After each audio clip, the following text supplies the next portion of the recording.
Sadyang pinalitan ako ng anak kong si Clara sa kanyang mayamang stepfather para sa father-daughter dance sa kasal, sabay tawa at sinabing, "Maaapakan mo lang ang damit ko." Tahimik akong umalis. Pero makalipas ang ilang oras, nagbigay ako ng talumpati, at pagkatapos nito, nagsimulang maghiyawan ang mga bisita, at tumakbo ang anak ko palabas ng hall na umiiyak. Bago magpatuloy, mag-subscribe sa channel at isulat sa mga komento kung anong oras na sa inyong lugar ngayon. Nasa opisina ko na ang mga ahente ng NIA pagbalik ko galing Tagaytay. Una kong napansin ang mga itim na SG, 3 sa mga ito ang nakaparada na parang pag-ari nila ang lugar sa Katipunan Avenue. Tapos nakita ko ang dilaw na tape sa aking pinto. Reyes Tax Consultancy na nakasulat sa gintong letra. 35 taon ng pagbuo ng tiwala sa bawat kliyente, ngayon ay mukhang crime scene mula sa isang palabas sari. Si Ginoong Francisco Reyes, ang ahenteng lumapit, ay may partikular na halo ng propesyonal na paggalang at ganap na katiyakan na nagpapabagsak ng iyong sikmura. Ako si Special Agent Morrison, in the Financial Crimes Division. Kailangan naming sumama ka sa amin. Nanginginig ang aking mga kamay nang ipakita nila sa akin ang mga dokumento. 15 milyong piso ang nawawala. Ang pera ng kliyente ko ay naglaho sa pamamagitan ng isang kalituhan ng mga peking tax return na diumano'y ako ang nag-file. Perpekto ang itsura ng mga papeles. Ang aking pirma, mga client code ko, pati na ang bakas ng mansa ng kape sa isa sa mga form mula noong nakaraang Disyembre. Ginoong Reyes, ang account na ito ay binuksan 4 na buwan na ang nakalipas. Inilapag ni Agent Morrison ang isang bank statement sa mesa ng interogasyon.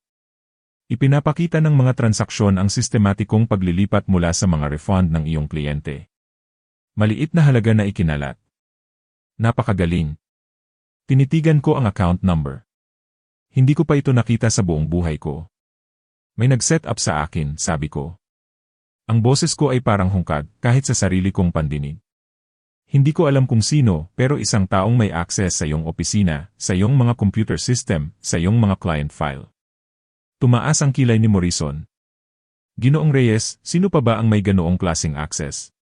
Doon ko napagtanto kung gaano ako perpektong na frame. Ang office manager ko ay nagretiro 6 na buwan na ang nakalipas. Ako na ang nagpapatakbo ng lahat, maliban na lang kapag dinadala ni Clara si Samuel pagkatapos ng klase, maliban na lang kapag dumadaan si Brian, ang aking manugang, asawa ng aking anak, para kumustahin ang matanda habang ako ay nanananghalian. Si Brian, na laging tila interesado sa kung paano gumagana ang aking negosyo.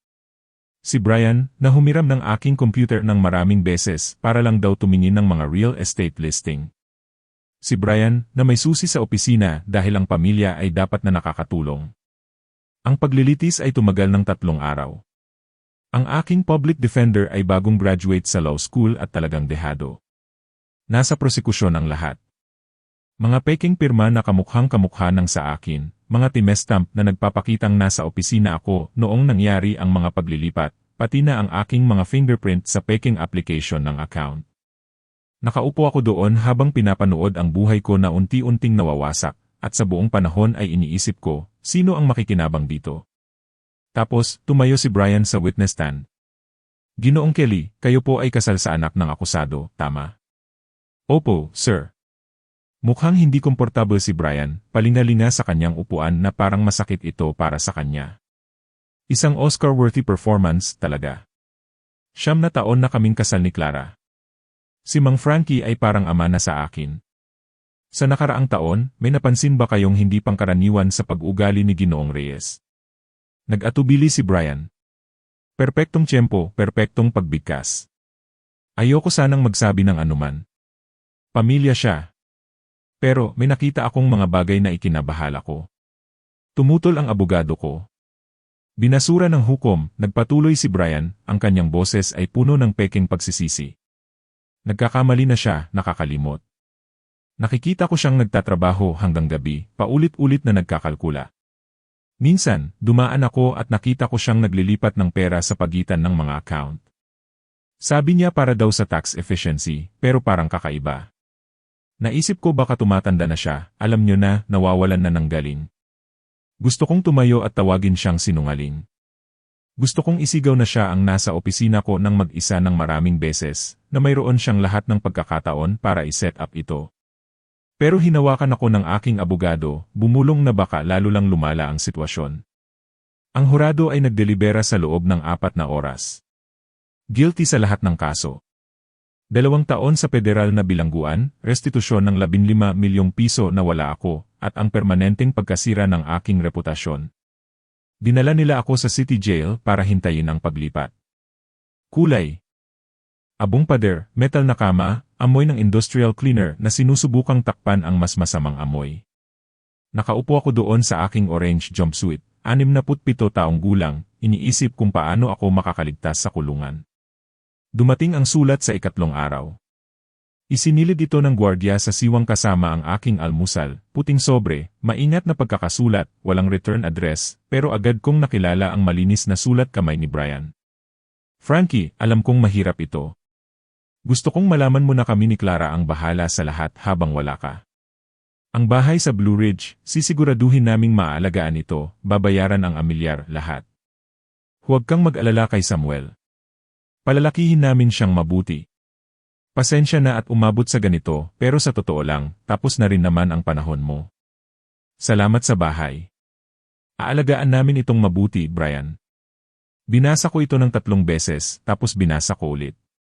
Salamat sa bahay, hindi iyong bahay, hindi babantayan namin ito. Salamat sa bahay na parang sa kanya na. Na parang ang buong pangyayaring ito ay para lang maalis ako sa landas para makuha niya ang sa akin. Naupo ako sa metal na kama na hawak ang sulat na yon at may malamig na bagay na tumira sa aking dibdib. Hindi galit. Ang galit ay mainit. Pabigla-bigla. Bobo. Iba ito. Ito ang pakiramdam na nakukuha mo kapag 67 taong gulang ka na at napagtanto mong napaglaruan ka ng isang taong pinagkatiwalaan mo, isang taong tinanggap mo sa iyong pamilya. Naalala ko ang mga laro ng chess na nilalaro ko noon sa Quezon City Chess Society. Mahahaba at komplikadong mga laban kung saan isinasakripisyo mo ang mga piyesa para makakuha ng posisyon. Kung saan nag-iisip ka ng 15 galaw ng maaga, kung saan mas mahalaga ang pasensya kaysa sa pagnanasa. Akala ni Brian ay nanalo na siya. Perpekto niyang naisakatuparan ang kanyang plano. I-frame ang matanda, kunin ang kanyang bahay, reputasyon, kalayaan. Malinis na panalo. Pero may isang kritikal na pagkakamali si Brian. Inakala niya na dahil mabait ako, mahina ako. Inakala niya na dahil 35 taon akong tumutulong sa mga tao sa kanilang buwis, hindi ko alam kung paano manakit ng isang tao. Binigyan niya ako ng 2 taon para mag-isip, 2 taon para magplano, 2 taon para tumigil sa pagiging biktima at maging iba. Maingat kong tinupi ang sulat at isinilid sa ilalim ng aking kutson. Tapos ay humiga ako sa kama at nagsimulang mag-isip. Hindi tungkol sa kawalang kasalanan o hustisya o anumang walang muwang na bagay na yon.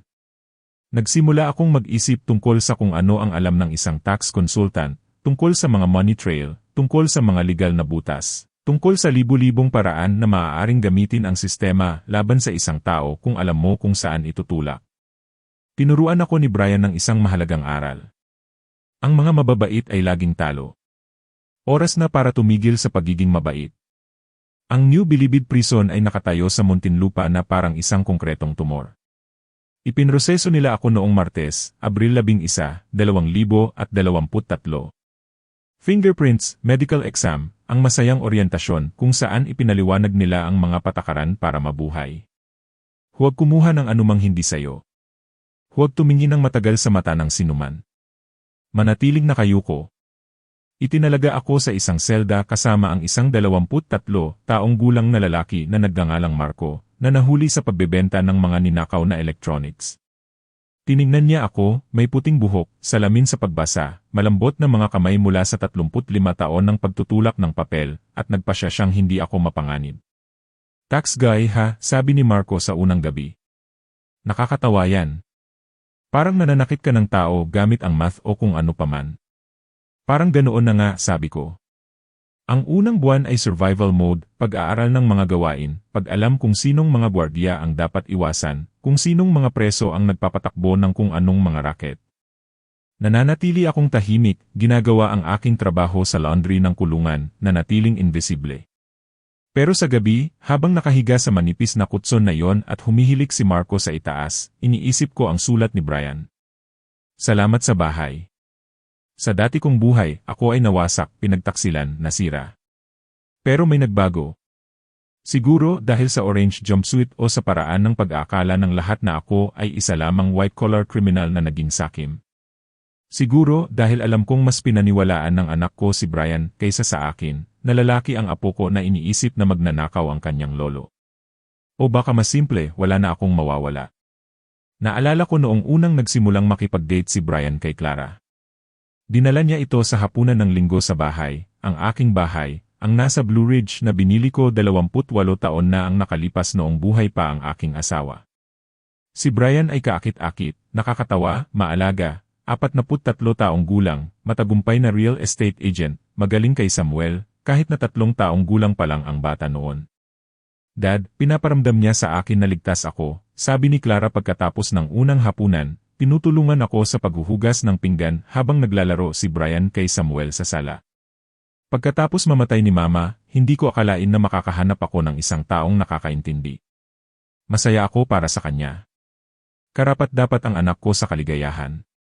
Si Brian ay tila perpekto. Naalala ko ang araw na lumipat sila sa aking bahay. Pansamantala lang dapat, 6 na buwan lang habang nag-ipon sila para sa down payment. Tumayo si Brian sa driveway at kinamayan ako. Napakalaking pabor ang ginagawa mo sa amin, Frankie. Hindi namin ito malilimutan. 5 taon na ang nakalipas. Ang request para sa dalaw ay dumating noong Mayo 2023, 1 buwan sa aking sentensya. Brian Kelly at Clara Reyes Kelly ang nakalista sa form, matagal ko itong tinitigan sa aking selda. Nasa tanghalian si Marco, kaya solo ko ang espasyo. Na-imagine ko kung paano ito mangyayari. Upo si Brian sa tapat ko sa visiting room, suot ang kanyang nag-aalalang mukha. Iiyak si Clara. Mag-uusat sila tungkol sa kung gaano ito kahirap para sa lahat, kung paano nila ako sinusuportahan sa mahirap na panahong ito. Magtatanong si Brian kung may kailangan ako, magpapakitang gila sa pag-aalaga, at sa buong panahon ay susuriin niya, pagmamasdan ang aking mukha, pakikinggan ang aking mga salita, sinusubukang alamin kung naghihinala ako sa katotohanan. Kinuha ko ang form at isinulat ang isang salita sa ibabaw nito. Tinanggihan. Ang gwardiya na kumuha nito ay mukhang nagulat. Sigurado ka? Anak mo yan, pare. Sigurado ako. Bumalik siya sa susunod na buwan at sa sumunod pa. Bawat 30 araw, tulad ng orasan, humihiling si Brian Kelly ng dalaw. Minsan kasama si Clara, minsan mag-isa. Tinanggihan ko ang bawat isa. Hindi ako sumulat ng liham na nagpapaliwanag kung bakit, hindi nagpadala ng mensahe, tinanggihan lang sa itim na tinta sa puting papel ng paulit-ulit. Gusto kong magtaka siya. Gusto kong hindi siya makatulog sa gabi na sinusubukang alamin kung ano ang iniisip ko. Higit sa lahat, gusto kong maramdaman niyang ligtas siya, na maniwala siyang ako ay isang sirang matanda na hindi kayang harapin ang kanyang pamilya. Hayaan siyang isipin na nanalo na siya. Hayaan siyang maging komportable. Ang library ng kulungan ay naging pangalawang tahanan ko.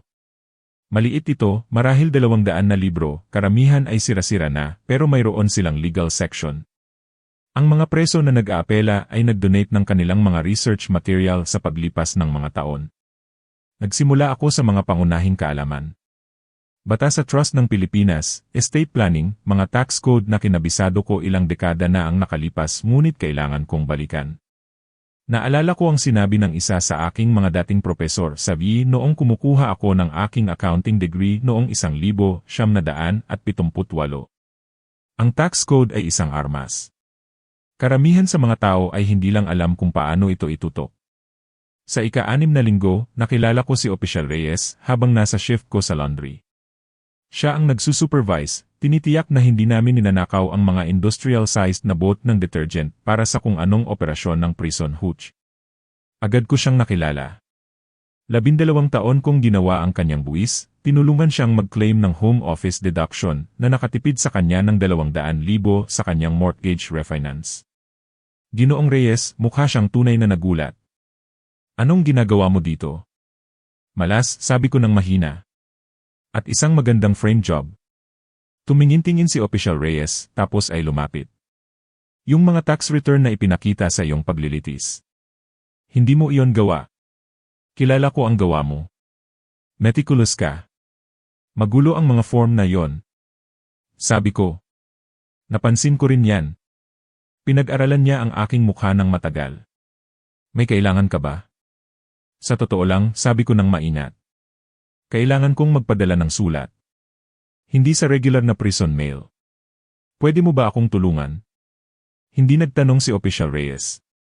Kinabukasan, dinalhan niya ako ng selyadong sobre at isang pirasong papel. Mainat akong sumulat. Ginoong Benji ng Pfizer Private Investigations. Kailangan ko ang tulong ninyo para patunayang na-frame ako. Hindi ko kayo mababayaran ngayon pero mayroon akong mga ari-arian na maa-access ninyo kapag na-clear na ako. Pakiusap bisitahin niyo si Francisco Reyes, New Bilibid Prison. Nahanap ko ang pangalan ni Benji sa isang legal journal sa library. Espesyalista siya sa investigasyon ng mga krimen sa pananalapi. Umaasa na lang ako na sapat ang kanyang kuryosidad para pumunta. 3 linggo pagkatapos, nakatanggap ako ng balita na may bisita ako. Hindi si Brian sa pagkakataong ito, isang private investigator na may clearance. Si Benji ay 54, ang katawan ay parang isang taong masyadong matagal nang nakaupo sa mga sasakyan sa mga stakeout. Umupo siya sa tapat ko sa visiting room at binuksan ang isang dilaw na notepad. Ginoong Reyes, natanggap ko ang iyong sulat. Sabihin mo sa akin kung bakit ko dapat tanggapin ang isang kaso mula sa isang preso na walang pera at may conviction para sa embezzlement. Dahil na-set up ako, sabi ko, at dahil ang taong gumawa nito ay nagkamali ng isang beses. Naging sakim siya. Si Brian Kelly, ang aking manugang. Suriin ang kanyang mga bank record mula Pebrero 2023. Nagbayad siya ng 9 milyong utang bago nawala ang pera ng kliyente ko. Suriin ang kanyang business partner, si Cheryl. Bigla siyang nakatanggap ng 2.25 milyong consulting fee sa parehong panahon. Isinulat ito ni Benji. Circumstantial yan. Panimula pa lang yan, sabi ko. 35 taon akong sumunod sa mga money trail. Alam ko kung paano ito gumagana. Si Brian ay may access sa aking opisina, sa aking computer, sa aking mga client file. May motibo siya. Utang sa sugal siguro kung kilala ko ang tipo niya. At perpekto niya akong inilagay para akuin ang kasalanan. Matandang nag-iisa. Walang mga saksi. Ano nung gusto mong gawin ko? Hanapin mo ang pruweba. Idokumento ang lahat. Mayroon akong 2 taon para bumuo ng isang kaso. Sumandal ako. At Benji, hindi ko lang sinusubukang patunayan ang aking kawalang kasalanan. Wawasakin ko siya ng legal, ng lubusan. Gusto kong hanapin mo ang bawat krimen na ginawa niya, bawat kasinungalingan na sinabi niya, bawat piso na itinago niya. Pinag-aralan ako ni Benji. Hindi yan tungkol sa hustisya, paghihiganti yan. Tawagin mo kung anong gusto mo, sabi ko. Kasama ka ba? Kasama siya. Ang susunod na request para sa dalaw ni Brian ay dumating 2 araw pagkatapos. Tinanggihan ko ulit ito pero sa pagkakataong ito ay ngumiti ako habang isinusulat ang salita. Dahil ngayon, hindi ko lang tinatanggihang makita siya. Tinatanggihan kong ipaalam sa kanya kung ano ang darating. Sa aking selda ng gabing iyon, naisip ko ulit ang chess, kung paano isinasakripisyo ng mga pinakamahusay na manlalaro ang material para makakuha ng posisyon, kung paano minsan kailangan mong matalo sa lahat bago ka manalo. Kinuha ni Brian ang 2 taon ng aking buhay, ang aking reputasyon, ang aking negosyo, ang aking relasyon sa aking anak. Ipinusta niya ang lahat sa pagiging masyadong wasak, masyadong matanda, masyadong mahina para lumaban. Nagkamali siya ng kalkulasyon. Inilabas ko ang notebook na sinimulan kong itago, nakatago sa ilalim ng aking kutson katabi ng sulat ni Brian. Ang unang pahina ay may timeline. Ang ikalawang pahina ay may mga pangalan. Ang ikatlong pahina ay may isang pangungusap sa itaas. Ang hustisya, tulad ng chess, ay nangangailangan ng pasensya, diskarte, at ang kakayahang makita ang ilang galaw ng maaga. Naglalaro ako ng mahabang laro ngayon, at walang kaalam-alam si Brian na nagsimula na ang orasan. 8 na buwan sa bilangguan ay magtuturo sa iyo ng mga bagay na hindi sakop sa accounting school. Dumating ang Disyembre 2023 na may parehong kulay abong mga pader, parehong masamang pagkain, parehong bilang sa umaga kung saan kami lahat ay nakatayo na parang mga baka na naghihintay na bilangin. Pero may nagbago. Hindi na ako naghihintay. Nangangaso na ako. Ang mga ulat ni Benji ay dumarating bawat 2 linggo, ipinapasok sa pamamagitan ni Official Reyes kasama ng aking regular na sulat. Nakikita ng mga sensor ng bilangguan ang mga dokumento ng buwis at legal na papel, mga nakakainip na bagay mula sa isang matandang lalaki na sinusubukang iapela ang kanyang kaso. Hindi nila kailanman tiningnan ng malapitan kung ano talaga ang binabasa ko. Paksa, si Brian Kelly ay nagdeposito ng 9 milyon cash noong Pebrero 14 na, 2023, sabi sa unang ulat ni Benji. Ipinapakita ng mga bank record na ito ay personal na pondo. Binayaran ni Kelly ang mga natitirang utang sa 3 magkakaibang nagpapautang sa loob ng 48 oras. Ang timeline ay tumutugma sa pagkawala ng mga pondo mula sa mga account ng iyong kliyente. Nakaupo ako sa aking kama na binabasa ito, at tumingin si Marco mula sa kanyang itaas na kama.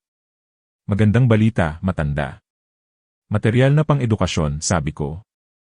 Pinag-aralan ko kung paano mag-isip ang mga kriminal.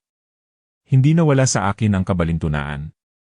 Ang mga surveillance log ni Benji ay nagpinta ng isang kawili-wiling larawan. Pinanatili ni Brian ang kanyang routine na parang orasan. Opisina mula 9 hanggang 6. Tanghalian sa mga mamahaling restoran na hindi niya talaga kayang bayaran. Gabi-gabing inuman kasama ang mga kasamahan. Malaki ang gastos niya sa aking bahay, ang bahay na inakala niyang magiging kanya sa huli. Mga pool party sa tag-araw. Mga dekorasyon sa Pasko. Naglalaro ng Happy Family kasama ang aking apo sa aking bakuran. Pero napansin ni Benji ang mga lamat. Ang mga stress na tawag sa telepono sa parking lot. Ang mga pagpupulong sa isang babaeng nagngangalang Cheryl na mas matagal kaysa sa kinakailangan ng propesyonal na paggalang. Ang paraan ng pagtingin ni Brian sa kanyang likuran kapag iniisip niyang walang nakatingin. Mukhang nerbiyos ang subject, isinulat ni Benji sa kanyang ulat noong Nobyembre. Naobserbahan ang pagtaas ng pag-inom ng alak. Buwan-buwang bumibisita ang subject sa New Bilibid Prison para humiling ng dalaw sayo. Bawat pagkakataon ay tinatanggihan. Mukhang nakakainis ito sa kanya. Napangiti ako doon. Mabuti. Hayaan siyang magtaka. Dumating ang Enero 2024 na may snow sa disyerto. Bihira pero nangyayari. Pinanood ko itong bumagsak sa makitid na bintana sa library habang nagkukunwaring nagbabasa ng mga batas ng Pilipinas. Sa katotohanan, kinakabisado ko ang mga pinakabagong natuklasan ni Benji. Si Cheryl, kasamahan sa real estate sa ahensya ni Brian, 42 taong gulang, diborsyado, mamahalin ang mga gusto. Nakatanggap siya ng 2.25 milyong consulting fee mula sa isang shell company noong Pebrero 2023. Ang parehong shell company na panandaliang humawak ng ilan sa aking ninakaw na pondo ng kliyente bago ito nawala sa mga account ni Brian. Kasabwat siya. Dapat.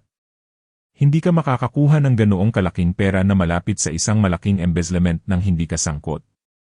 Ininterview ni Benji ang 3 sa mga dating kasamahan ni Cheryl. Binanggit ng isa na kakaiba siyang lihim tungkol sa isang espesyal na proyekto noong nakaraang taglamig. Sabi naman ng isa, bigla siyang nagbakasyon sa Boracay noong Marso 2023 pagkatapos mismo ng aking pagkakaaresto at nagpost ng mga larawan ng kanyang sarili na umiinom ng mamahaling champagne. Tanga. Ang mga kriminal ay laging nagiging tanga sa pera. Hindi nila mapigilan ang kanilang sarili. Ang susunod na request para sa dalaw ay dumating noong Pebrero 2024. Si Brian ulit. Walang klara sa pagkakataong ito, siya lang, solo, ginagawa ang kanyang buwanang paglalakbay para kumustahin ako.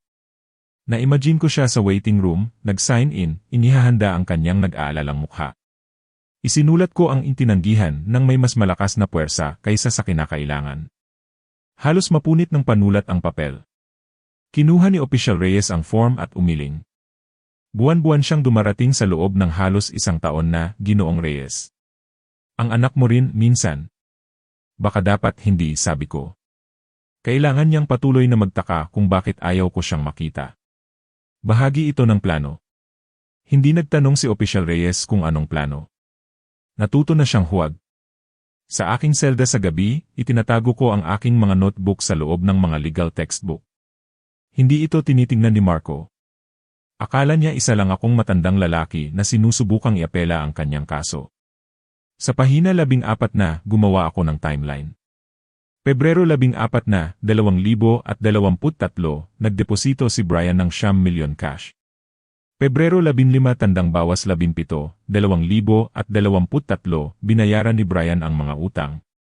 Marso 3, 2023, iniulat ng mga kliyente ko ang nawawalang mga refund.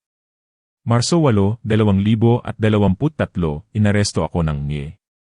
Marso 9, 2023, nagdeposito si Cheryl ng 2.25 milyon. Ang pattern ay napakalinaw na nakakasakit. Paano ito hindi nakita ng NIE? O baka hindi nila ito hindi nakita? Baka naging tamad lang sila nang makuha na nila ang kanilang tax consultant sa posas. Malinis na conviction. Sarado ang kaso.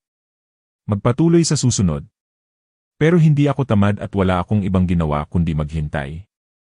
Minarkahan ng Abril 2024 ang isang taon mula nang pumasok ako sa New Bilibid Prison. Walang party ang bilangguan. Pinalaya si Marco, niyakap ako paalam, at nangakong mananatiling malinis sa pagkakataong ito. Nakakuha ako ng bagong cellmate, isang lalaki na nagngangalang Dennis, na lumabag sa parol sa isang kaso ng droga. Ano ng kaso mo, Lolo? Tanong niya sa unang gabi. Embezzlement na hindi ko ginawa, sabi ko, tumawa siya. Lahat dito inosente. Karamihan sa mga tao ay nagsisinungaling, sang-ayon ko.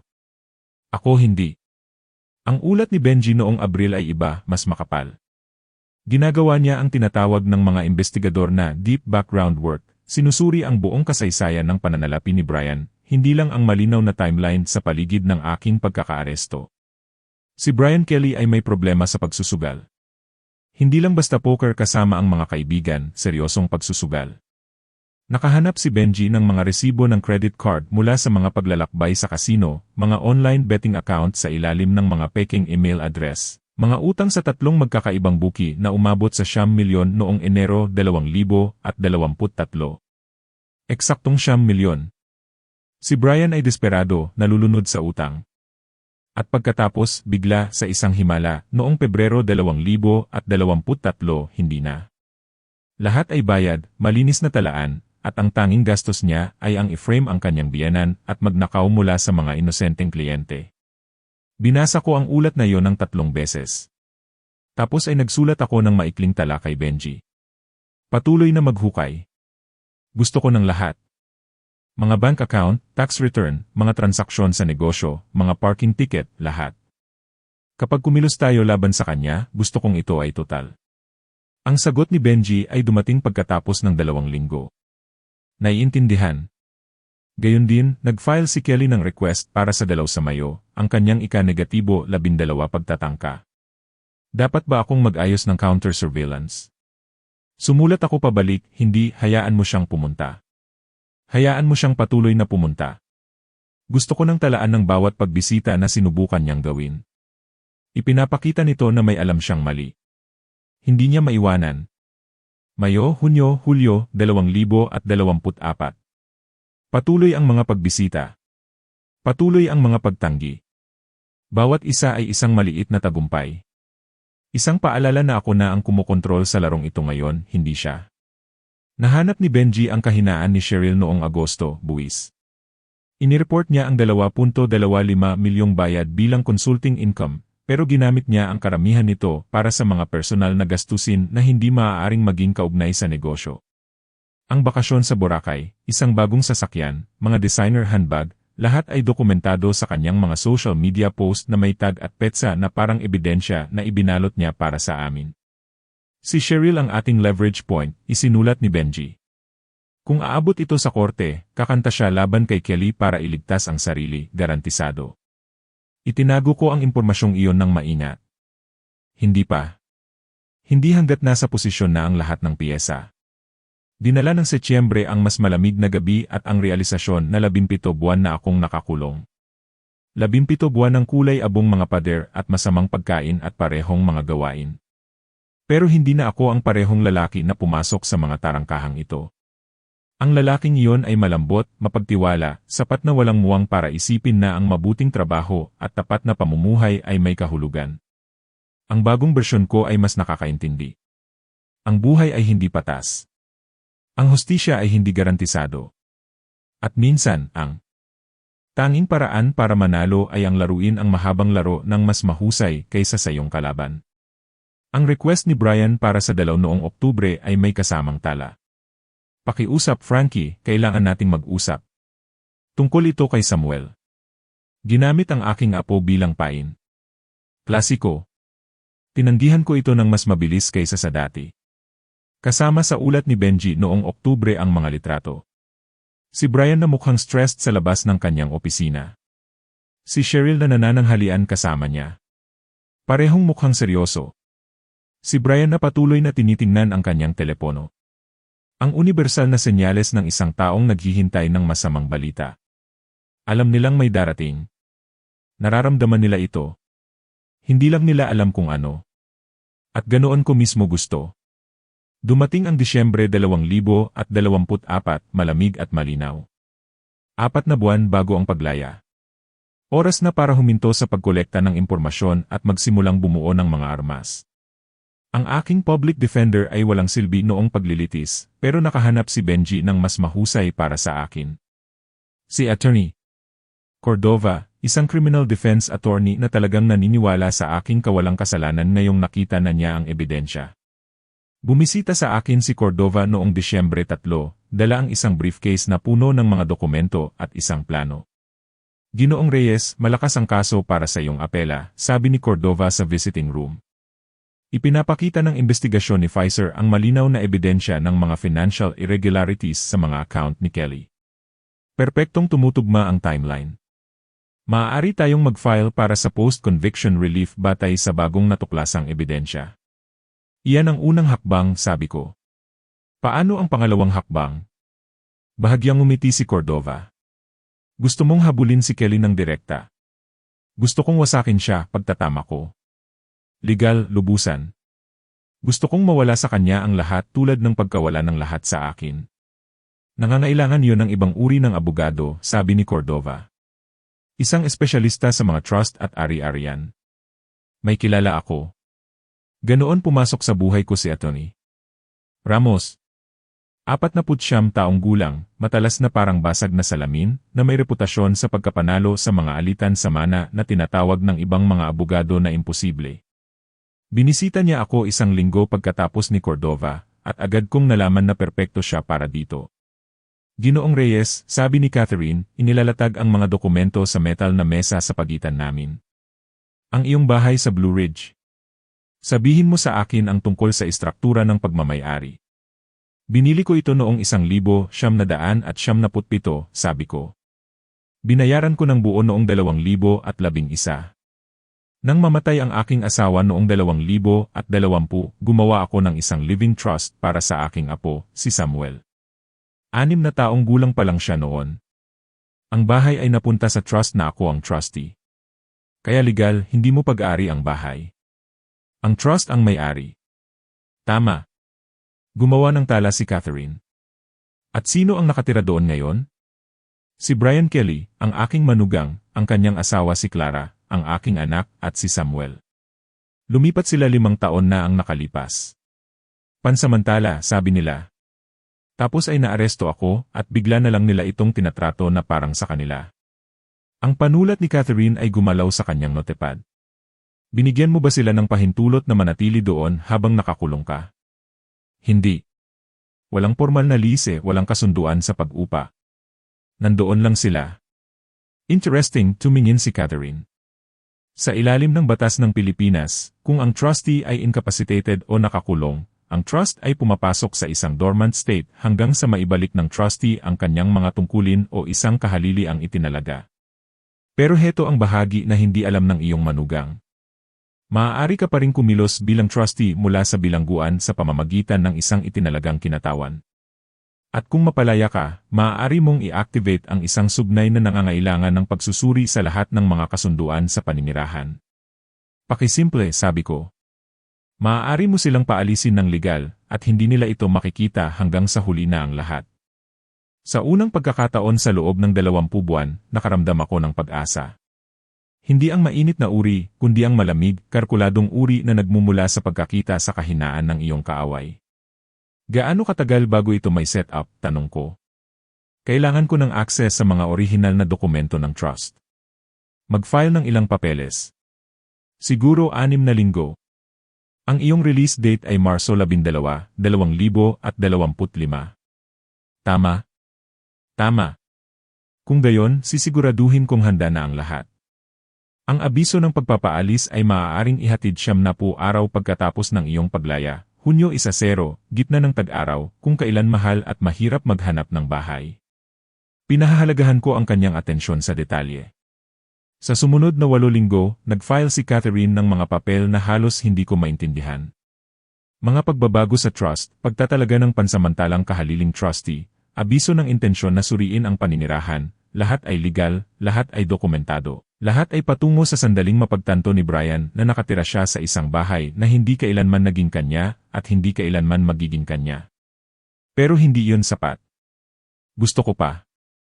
Noong Enero 2025, binigyan ko si Benji ng bagong assignment.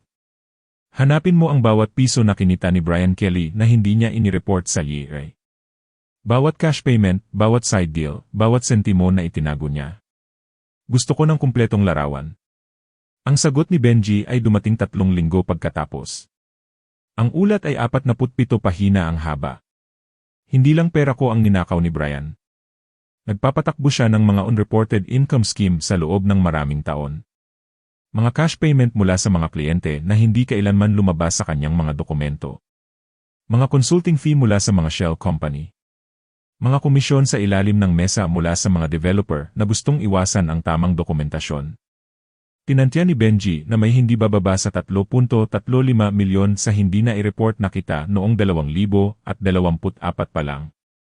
Idagdag ang 9 milyon na ninakaw niya sa akin, na tiyak na hindi niya inireport bilang kita dahil iyon ay pag-amin sa pagnanakaw, at mayroon kang 12 oras 35 minuto milyon sa taxable income na walang alam ang IAA. 35 taon akong tumulong sa mga tao na mag-navigate sa batas sa buwis. Alam na alam ko kung ano ang nangyayari sa mga taong nagtatago ng ganoong kalaking pera mula sa gobyerno. Mga parusa, interes, posibleng mga kasong kriminal. Hindi naglalaro ang IAA. Benji, sumulat ako pabalik. Idokumento ang lahat. Gusto ko ng mga petsa, halaga, pinagmulan. Gawin itong handa para sa investigasyon. Paglabas ko, ibibigay natin ito sa IAA. Noong Pebrero, ginawa ni Brian ang kanyang ika-negatibo 20 request para sa dalaw. 20 buwan ng pagsusubok na makita ako. 20 buwan ng pagsasabi ko ng hindi. Nagtataka ako kung alam ni Clara kung gaano siya naging obsessed. Nagtataka ako kung kinwestiyon niya kung bakit tumanggi ang kanyang ama na makita ang sarili niyang pamilya. Hayaan siyang magtaka. Pinili niya ang kanyang panig. Ang huling ulat mula kay Benji bago ang aking paglaya ay dumating noong Marso 1. Nahanap niya ang huling piraso. Si Cheryl ay may relasyon kay Brian. Hindi na ngayon. Nagtapos ito ng masama noong huling bahagi ng 2024, pero nagtago siya ng mga tala, text, email, litrato, ang uri ng dokumentasyon na itinatago ng mga galit na dating magkasintahan bilang insurance. Makikipagtulungan si Cheryl kung lalapitan ng tama, isinulat ni Benji. Takot na siya kay Kelly ngayon. Iniisip niyang baka sisihin siya nito kung may mangyaring masama. Klasikong criminal psychology. Ang mga magnanakaw ay nagtuturuan. Itinago ko rin yon. Isa pang armas para sa tamang sandali. Nahanap ako ni Official Reyes sa library noong Marso 8, 4 na araw bago ang paglaya. Mayroon kang ganyang tingin, sabi niya, na parang may pinaplano ka. Iniisip ko lang ang kalayaan, sabi ko. Ginoong Reyes, anuman ang iyong pinaplano, mag-ingat ka. Hindi ito tatanggapin ni Kelly ng basta-basta. Ako rin, sabi ko. Iyon ang buong punto. Sa aking huling gabi sa New Bilibid Prison, nakahiga ako sa aking kama at nirepaso ang lahat, ang timeline, ang ebidensya, ang mga legal na istruktura na binuo ni Catherine, ang dokumentasyon ng IAA na tinipon ni Benji. 23 buwan ng matyaga, metodikal na paghahanda. Akala ni Brian ay nanalo na siya sa pamamagitan ng pag-frame sa akin. Akala niya ay mabubulok ang matanda sa bilangguan habang siya ay namumuhay ng masaya sa aking bahay kasama ang aking anak na pinalalaki ang aking apo bilang sarili niya. Pero nagkamali si Brian ng isang kritikal na bagay sa kanyang pagpaplano. Inakala niyang masisira ako. Inakala niyang wawasakin ako ng bilangguan, nalalabas akong talunan at walang magawa. Sa halip, ginugol ko ang 23 buwan sa pagiging isang bagong tao, isang mas matigas, isang taong nakakaintindi na ang mga mababait ay laging talo, at tapos na akong maging mabait. May natutunan akong mahalaga mula sa chess. Minsan isinasakripisyo mo ang isang piyesa para makakuha ng posisyon. Minsan nawawala ang iyong reyna para mag-set up ng checkmate. Kinuha ni Brian ang 2 taon ng aking buhay. Ngayon ay kukunin ko ang lahat mula sa kanya, at lahat ito ay magiging ganap na legal. Pebrero 2025, isang buwan bago ang kalayaan. Noon sa wakas nalaman ni Brian na may mali. Inabot sa akin ni Official Reyes ang abiso na may malungkot na ekspresyon. May nagtatanong tungkol sa iyo sa labas. Isang pribadong investigador na nagngangalang Dante. Murang lisensya. Nagtatrabaho sa isang strip mall. Tumatawag siya sa pasilidad, sinusubukang kumpirmahin ang iyong mga log ng sulat. Inaasahan ko na ito. Binalaan ako ni Benji na baka kabahan si Brian sa huli. Ang 22 buwan ng tinanggihang mga pagbisita ay magpapaghihinala sa sinuman, lalo na sa isang taong may napakaraming mawawala tulad ng aking manugang. Hayaan mo siyang maghukay, sabi ko. Wala siyang mahahanap na makakatulong sa kanya. Pero mukhang nag-aalala si Official Reyes. Ginoong Reyes, kung alam ni Kelly na nagtatrabaho ka sa mga abogado, baka subukan niyang gumawa ng preemptive na hakbang. Inaasahan ko yan. 3 araw pagkatapos, tumawag si Atty. Ramos. Ang kanyang boses sa telepono ng bilangguan ay mahigpit na may kontroladong galit. Frankie, nag-file ang iyong manugang para sa adverse possession ng iyong bahay. Sinasabi niyang mayroon siyang 2 taon ng tuloy-tuloy na paninirahan na may pagpapanatili at pangangalaga sa ari-arian habang ikaw ay nakakulong. Sinasabi niyang hindi wasto ang trust dahil hindi ka maaaring magsilbi bilang trustee mula sa bilangguan. Napangiti ako. Ang gwardiya na nagbabantay sa tawag ay marahil nag-isip na baliw ako. Catherine, yan mismo ang kailangan natin. Isinulat niya ang kanyang mga intensyon, isinampa sa korte. Pampublikong talaan. Idinokumento niya ang kanyang kasakiman para sa atin. Alam mong gagawin niya ito. Umaasa akong gagawin niya. Matalino si Brian pero natataranta siya kapag nasa ilalim ng pressure. Masyado na siyang naging kampante. Yung mga buwan ng pagbisita na sinusubukan niyang gawin. Kinukumusta niya ako, tinitiyak na wala akong pinaplano. Ngayon alam na niyang mayroon, kaya sinusubukan niyang agawin ang bahay bago ako makalabas. Predictable. Natahimik si Catherine sandali. Maaari kong harangan ang pag-file na ito. May teknikal na pagkakamali sa kanyang mga papeles. Inilista niya ang may-ari ng ari-arian bilang ikaw mismo, hindi ang Samuel Francisco Reyes Trust. Pangunahing pagkakamali pero binabaliwala nito ang buong petisyon. Gawin mo. Gawin mo siyang mukhang walang kakayahan. At Catherine, siguraduhing ma-file din ng publiko ang pagtanggi. Gusto ko ng paper trail na sinusubukan niyang magnakaw mula sa trust fund ng sarili niyang anak. Naiintindihan. Frankie, naging malamig ka. Hindi, sabi ko. Tumigil lang akong maging mainit. Ang huling ulat ni Benji bago ang aking paglaya ay kumpleto. Sinubaybayan niya ang mga kilos ni Brian sa nakalipas na 3 linggo. Nagkakawatak-watak ang lalaki. Maraming pagpupulong sa kanyang punong pribadong investigador. Mahahabang tanghalian kasama si Cheryl, kung saan nag-aaway sila ng sapat na malakas para marinig ng mga kalapit na mesa. Gabi-gabing pagmamaneho sa labas ng pasilidad ng bilibid na parang sinusubukang magkaroon ng lakas ng loob na humingi ng mga sagot na hindi ko ibibigay. Bumalik din ang mga utang sa sugal. Nakahanap si Benji ng mga talaan ng pagbisita ni Brian sa isang kasino sa Pasay ng 2 beses noong Enero, natatalo sa perang wala siya.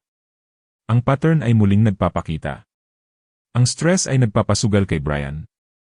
Ang pagsusugal ay nagpapadesperado sa kanya. Ang desperasyon ay nagpapatanga sa kanya. Perpekto. Noong Marso 1, nakatanggap ako ng sulat mula kay Clara, ang aking anak.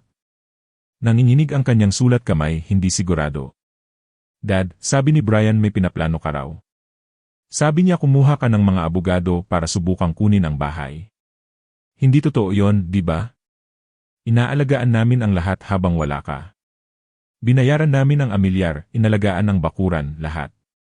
Tahanan na namin ito ngayon. Tahanan di Samuel. Pakiusap, huwag kang gagawa ng anumang makakasakit sa iyong apo. Binasa ko ito ng 3 beses. Sa bawat pagkakataon ay mas kaunti ang sakit. Pinili niya ang kanyang panig.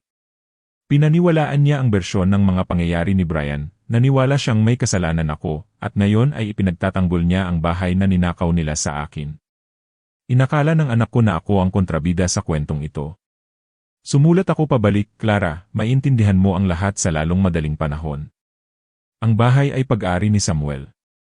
Noon pa man. Sinigurado ko iyon noong 2019 nang gawin ko ang kanyang trust. Kayo ni Brian ay nakatira sa ari-arian ng inyong anak, walang upa, sa loob ng 2 taon. Pag-uusapan natin ito kapag nakalaya na ako. Dad. Maikli, makatotohanan, malamig. Kinuha ni Opisyal Reyes ang sulat at pinag-aralan ang aking mukha. Okay ka lang, Ginoong Reyes? Mas mabuti pa sa okay, sabi ko. Lahat ay naayos na. Marso 11, isang araw bago ang aking paglaya, ginawa ni Brian ang kanyang huling pagtatangkang bumisita. Request number 23. Na-imagine ko siya sa parking lot na nag-sign in sa huling pagkakataon. Desperado para sa anumang indikasyon ng kung ano ang iniisip ko. Isinulat ko, tinanggihan ng may gilas. Nang gabing iyon, ang huling gabi ko sa New Bilibid Prison, hindi ako makatulog, hindi dahil sa pagkabalisa, kundi sa pananabik. Nakahiga ako sa aking kama na nirerepaso ang plano hakbang-hakbang. Na-file na ni Catherine ang lahat ng kinakailangang papeles. Na-reactivate ang trust, itinalaga ang kahaliling trustee, inihanda ang abiso ng pagpapaalis para sa 70 araw pagkatapos ng paglaya. Tinipon ni Benji ang ebidensya sa pananalapi para sa year. Handa na si Attorney Cordova na i-file ang aking apela batay sa bagong ebidensya ng pandaraya ni Brian. Bawat piyesa ay perpektong nakaposisyon. Isinakripisyo ko ang 2 taon ng aking buhay, ang aking reyna, sa terminolohiya ng chess. Pero ngayon ay nakalantad na ang hari ni Brian, at mayroon akong 14 na iba't ibang paraan para mag-checkmate. Kinaumagahan, Marso 12, 2025, ipinroseso nila ako palabas ng 6 oras lumakad ako sa mga tarangkahang iyon na dala ang isang maliit na kahon ng mga gamit, karamihan ay mga legal na dokumento, at ang aking mga notebook na may maingat na sinusubaybayang mga timeline. Ang pagsikat ng araw sa Maynila ay nagsisimula palang magpinta ng kulay kahel sa kalangitan. Ang hangin ay amoy kalayaan. Naghihintay si Attorney Ramos sa parking lot, nakasandal sa isang pilak na sedan. Propesyonal gaya ng dati, nakasuot ng kulay abong suit na marahil ay mas mahal pa sa buong damit ko sa bilangguan. Magandang umaga, Frankie, sabi niya. Handa ka na bang umuwi? Hindi pa, sabi ko. Una, kailangan kong gumawa ng isang pahayag. Nagmaneho kami papunta sa isang bangko sa Makati kung saan inayos ni Catherine na ma-access ko ang aking mga account. Na-freeze noong nakakulong ako pero ngayon ay na-reactivate na. Mayroon akong 4 milyon na naipon. Hindi gaanong kalaki para sa 2 taon ng legal na trabaho, pero pumayag sina Benji at Catherine na ipagpaliban ang karamihan sa kanilang mga bayarin hanggang sa magtagumpay ang aking apela. Naniniwala kami sa iyo, sabi ni Benji sa aming huling pagpupulong sa bilangguan. At naniniwala kami sa pagkuha ng pera mula sa mga taong tulad ni Brian Kelly. Mula sa bangko, pumunta kami sa isang law office sa Ayala Avenue. Sakop ng kumpanya ni Catherine ang buong ika-negatibo 15 palapag. Mga dingding na salamin, modernong kasangkapan, ang uri ng lugar na sumisigaw ng tagumpay. Naupo kami sa isang conference room na may tanawin ng downtown Makati, at inilatag ni Catherine ang mga dokumento sa mahogany na mesa.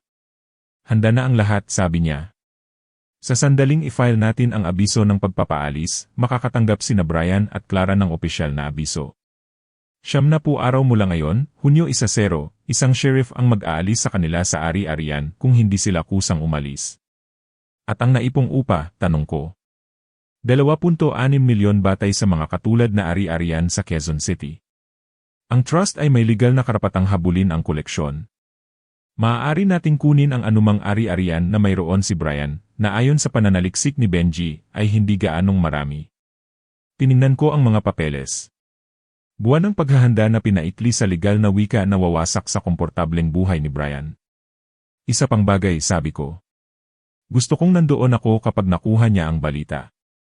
Gusto kong makita ang kanyang mukha. Ngumiti si Catherine. Inaasahan ko yan. Sasalubungin kanya sa mga tarangkahan ng bilangguan.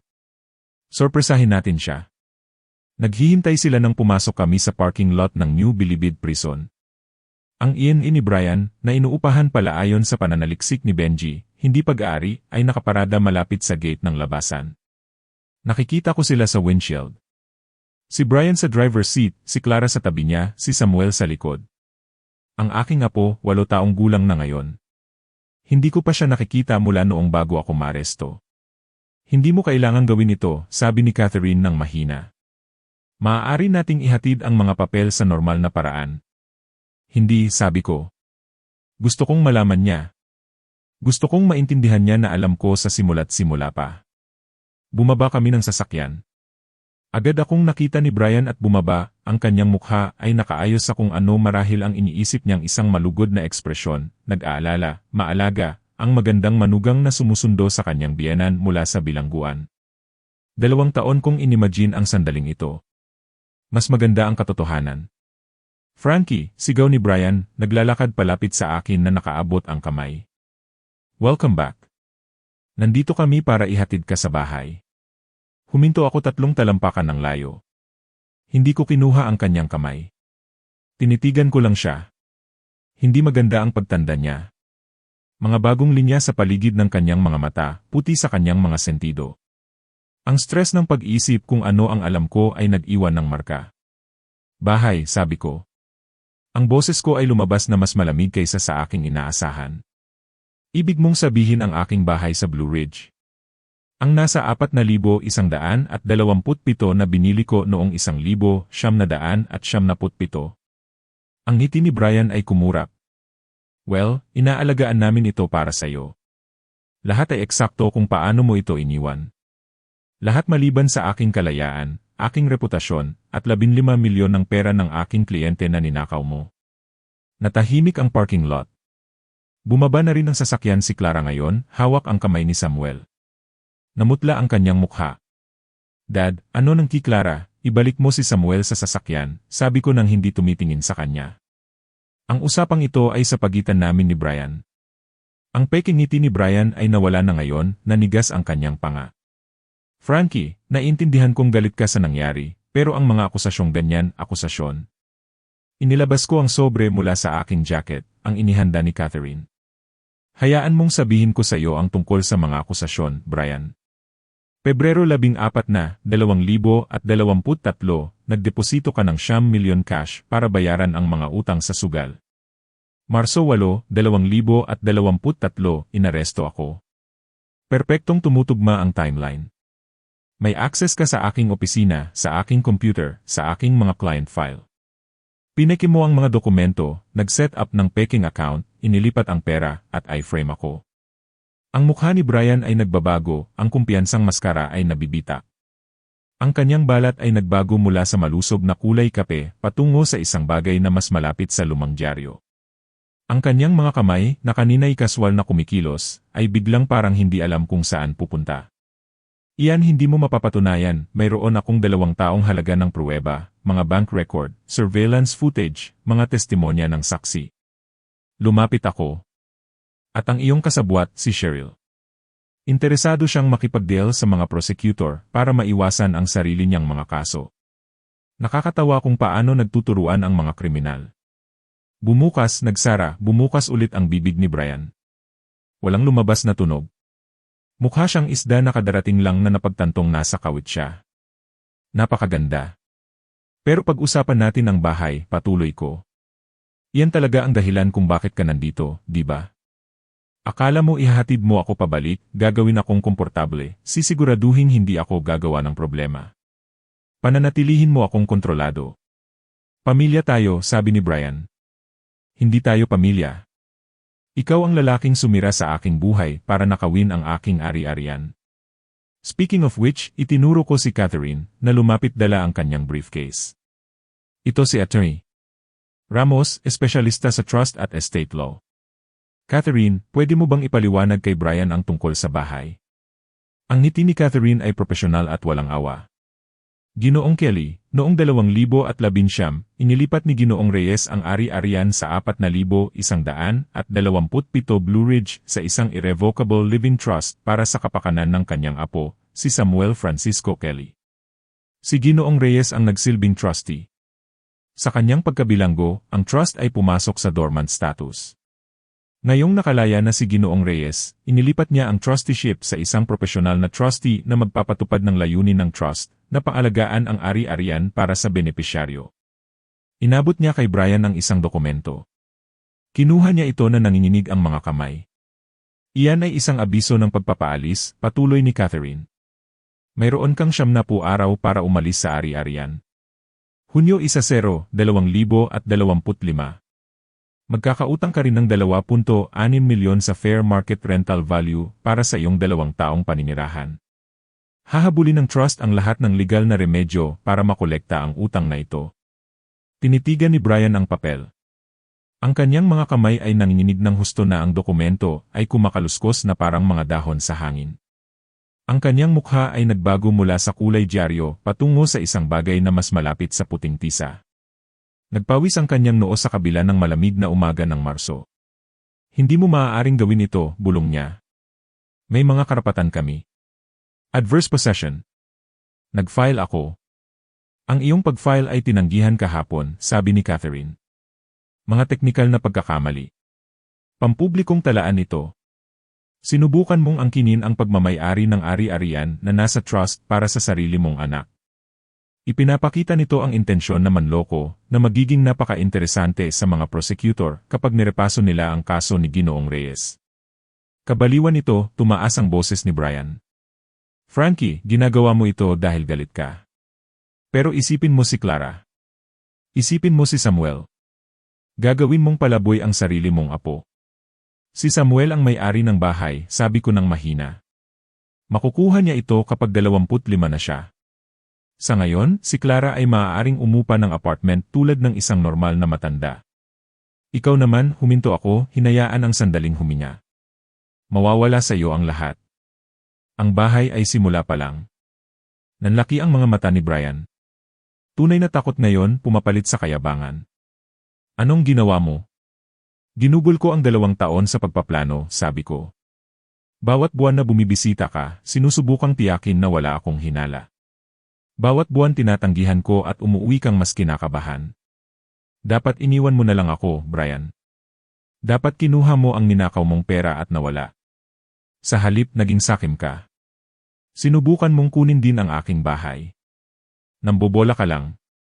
Pero walang conviction ang kanyang boses. Ako ba? Itinagilid ko ang aking ulo. Sa palagay ko malalaman mo rin sa lalong madaling panahon. Magsaya ka sa susunod na 70 araw sa bahay, Brian. Gumawa ka ng magagandang alaala.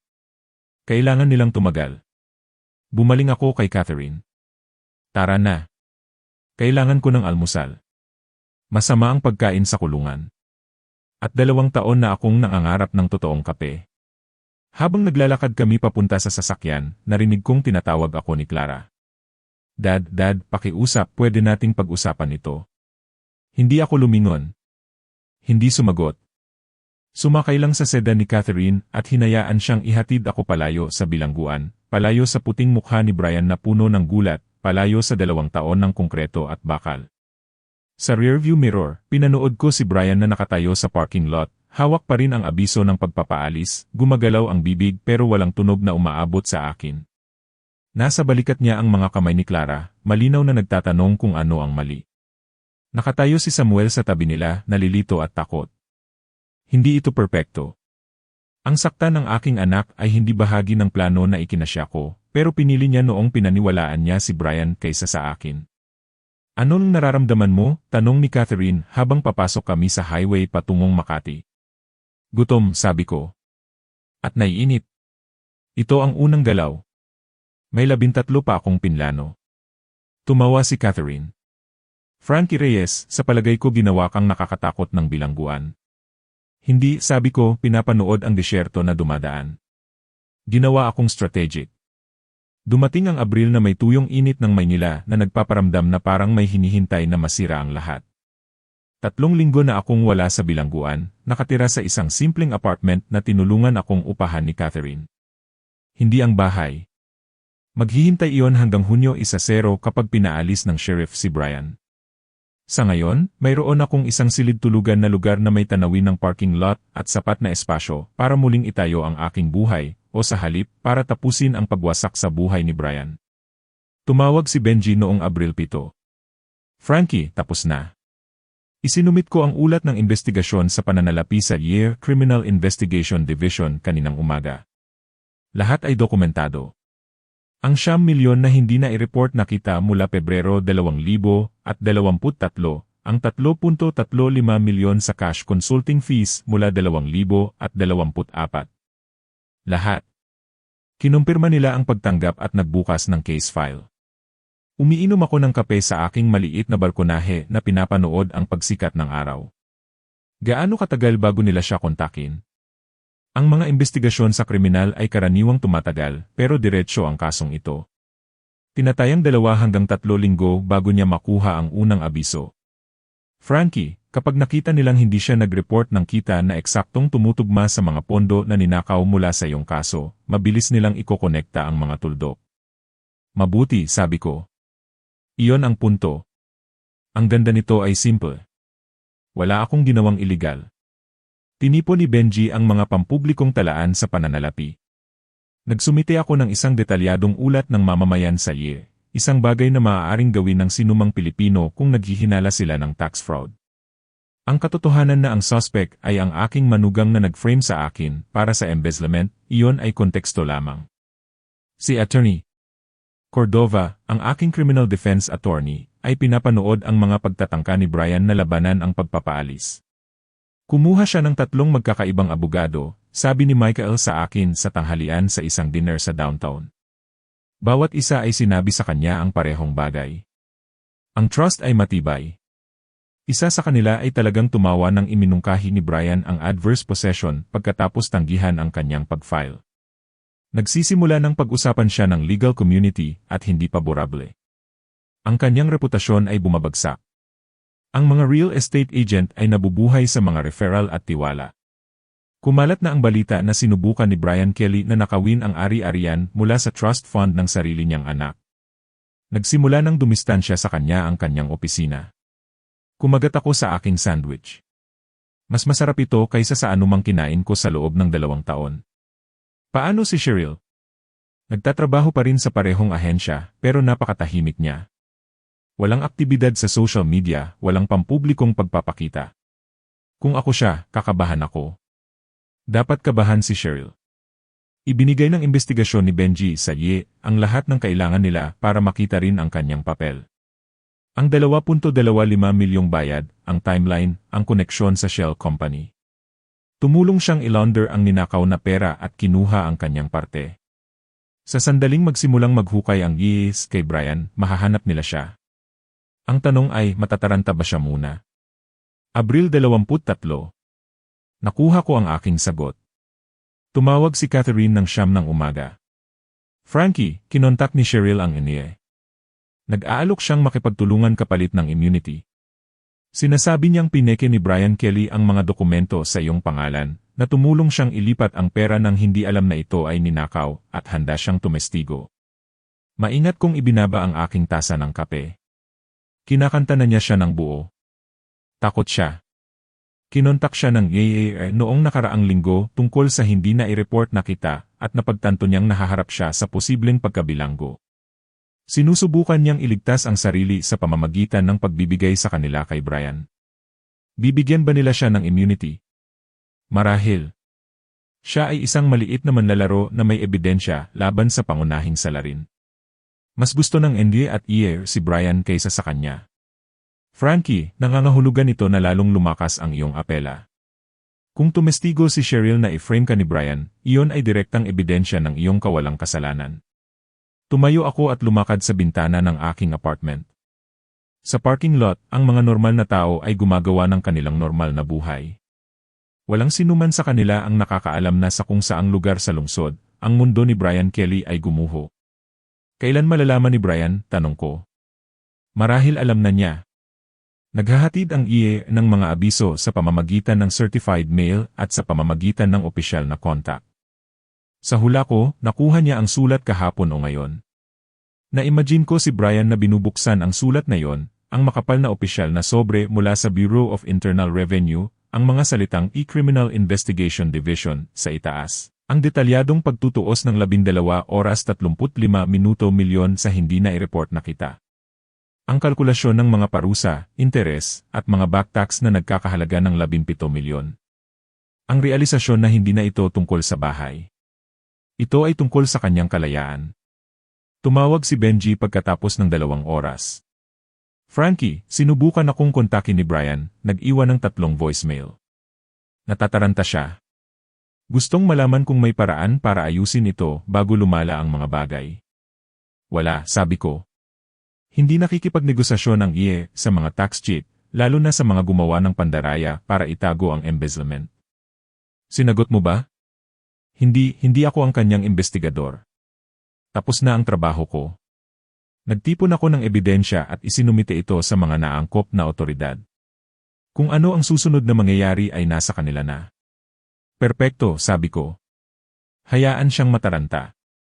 Hayaan siyang subukan ang bawat pinto at makitang lahat sila ay nakalock. Nang gabing iyon, nakatanggap ako ng email mula sa isang address na hindi ko nakilala. Ang subject line ay, "Pakiusap, kailangan nating mag-usap." Halos burahin ko ito pero may nagtulak sa akin na buksan ito. Frankie, alam kong galit ka. May karapatan ka, pero pakiusap, pwede ba tayong magkita? Tayo lang. Walang abogado, walang laro. Kailangan kong ipaliwanag ang ilang bagay. May higit pa sa kwentong ito kaysa sa alam mo. Brian. Binasa ko ito ng 3 beses. Tapos ay ipinasa ko ito kina Catherine at Michael na may tala. Dokumentasyon ng pagtatangkang makipag-ugnayan. Panatilihin ang walang komunikasyong patakaran. Sumagot si Michael sa loob ng ilang minuto. Magandang instinct. Naghahanap siya ng anumang paraan para kontrolin ang salaysay o makakuha ng impormasyon tungkol sa kung ano ang alam mo. Huwag makipag-ugnayan. Hindi ko gagawin. Ginugol ni Brian ang 2 taon sa aking bahay na naglalaro ng nag-aalalang manugang habang ako ay nabubulok sa bilangguan. Ginawa niya ang kanyang mga pagpili. Ngayon ay maaari na siyang mabuhay sa mga kahihinatnan. Uminit ang panahon ng Abril. Ang aking apartment ay walang magandang air conditioning pero wala akong pakialam. Ginugol ko ang aking mga araw sa paglalakad sa Quezon City, muling pag-aaral sa lungsod na iniwan ko, ang mga coffee shop na nagbukas habang wala ako, ang mga restaurant na nagsara, ang paraan ng pagbabago ng downtown. Ginugol ko rin ang oras sa Quezon City Chess Society. Aktibo pa rin ang aking lumang membership. Pinanatili nila itong bukas bilang isang courtesy pagkatapos ng aking pagkakaaresto. Nakilala ako ng ilan sa mga regular na manlalaro. Karamihan ay magalang ngunit malayo. Isang matandang manlalaro, isang retiradong abogado na nagngangalang Mang Arthur, ay umupo sa tapat ko isang hapon. Frankie Reyes, sabi niya. Sinundan ko ang iyong kaso. Maraming tao ang nag-isip na may kasalanan ka. Maraming tao ang nagkamali, sabi ko, inaayos ang mga piyesa. Kaya naririnig ko. Balita ko'y bumabalik na ang swerte sa'yo. Ang manugang mo ay may problema ngayon, di ba? Iyan ang naririnig ko, sabi ko, tinutugma ang kanyang pambungad. Mga problema sa buwis, investigasyon sa kriminal. Napakasama ng palad. Bahagyang umiti si Mang Arthur. Alam mo ba kung ano ang pinahahalagahan ko sa chess, Frankie? Ginagantimpalaan nito ang pasensya. Mga taong nakakakita sa buong board, hindi lang sa susunod na galaw. Yan din ang gusto ko dito, sabi ko. Naglaro kami sa komportableng katahimikan. Nanalo ako sa 37 galaw, isang mabagal, metodikal na tagumpay na dinurog ang kanyang posisyon piyesa-piyesa hanggang sa wala nang mapuntahan ang kanyang hari. Kinamayan ako ni Mang Arthur pagkatapos. Welcome back, Frankie. Kailangan ng Quezon City ng mas maraming manlalaro na tulad mo. Noong Abril 30, nag-text si Benji. Nakipagkita si Cheryl Sandie at IE ngayon, 3 oras. Ibinigay niya ang lahat. Mga dokumento, email, text, mga na-record na pag-uusap. Tapos na si Brian. Naupo ako sa aking balkonahe ng gabing iyon na pinapanood ang paglubog ng araw sa lungsod. Sa kung saang lugar doon, marahil ay ginagawa rin ni Brian ang parehong bagay, pero ang kanyang paglubog ng araw ay ibang-iba sa akin. Pinapanood niya ang lahat ng ninakaw niya na nasusunog. Ang bahay na sinubukan niyang kunin, nawala sa loob ng 40 araw. Ang pera na itinago niya sa year, ngayon ay ebidensya laban sa kanya. Ang asawa na naniwala sa kanya, malapit nang malaman ang katotohanan. Testigo si Cheryl. Patutunayan ng ebidensya na pineke ni Brian ang aking pirma, ninakaw ang pera ng aking kliyente, at e-frame ako para sa kanyang mga krimen. Mababaligtad ang aking conviction. Mawawasak ang kanyang buhay. At hindi ako lumabag sa kahit isang batas para mangyari ito. Iyan ang bagay tungkol sa paghihiganti. Kapag ginawa mo ito ng tama, hindi mo kailangan ng karahasan o banta o mga iligal na gawain. Kailangan mo lang maging sapat na matyaga para hayaan ang iyong kaaway na wasakin ang kanilang sarili gamit ang parehong mga tuol na ginamit nila laban sa iyo.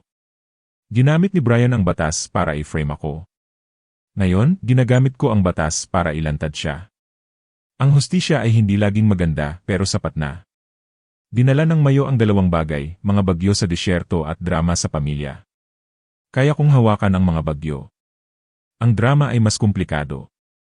Dumating si Clara sa aking apartment noong Mayo 3 nang walang babala. Binuksan ko ang pinto para makita ang aking anak na nakatayo doon, pula ang mukha sa pag-iyak, nanginginig ang mga kamay. Dad, sabi niya, kailangan nating mag-usap, pakiusap. Halos isara ko ang pinto, halos sabihin sa kanya na ginawa na niya ang kanyang pagpili 2 taon na ang nakalipas nang mas pinaniwalaan niya si Brian kaysa sa akin. Pero mukha siyang wasak sa paraang nagpapaalala sa akin kung paano siya mukhang pagkatapos mamatay ng kanyang ina, nawawala at desperado para sa isang bagay na matibay na makakapitan. Pasok, sabi ko. Naupo siya sa aking murang sopa sa aking halos walang kasangkapang apartment at tinitigan ang kanyang mga kamay. Nakausap ko si Cheryl kahapon. Tinawagan niya ako. Sinabi niya sa akin ang lahat. Lahat tungkol kay Brian, tungkol sa pera, tungkol sa mga utang sa sugal at pandaraya at kung paano kanya i-frame. Tumingin si Clara at ang kanyang mga mata ay hungkag. Sabi niya tinulungan niya siyang i-launder ang pera. Sabi niya plinano niya ito ng ilang buwan. Dad, ginamit niya ako.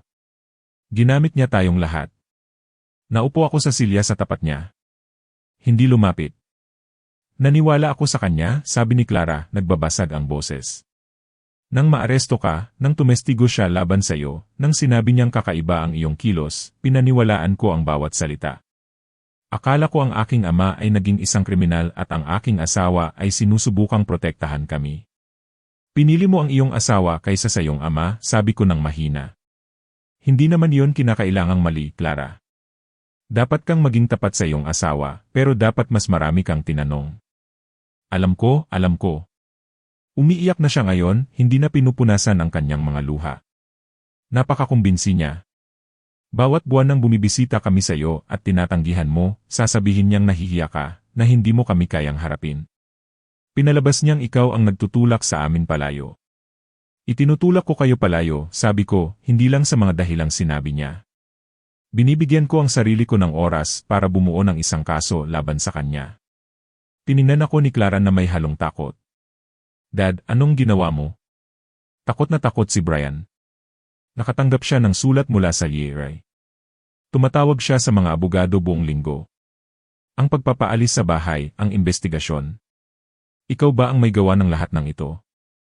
Inireport ko ang kanyang mga krimen sa buwis sa mga naangkop na otoridad, sabi ko. Idinokumento ko ang kanyang pandaraya sa pamamagitan ng legal na investigasyon.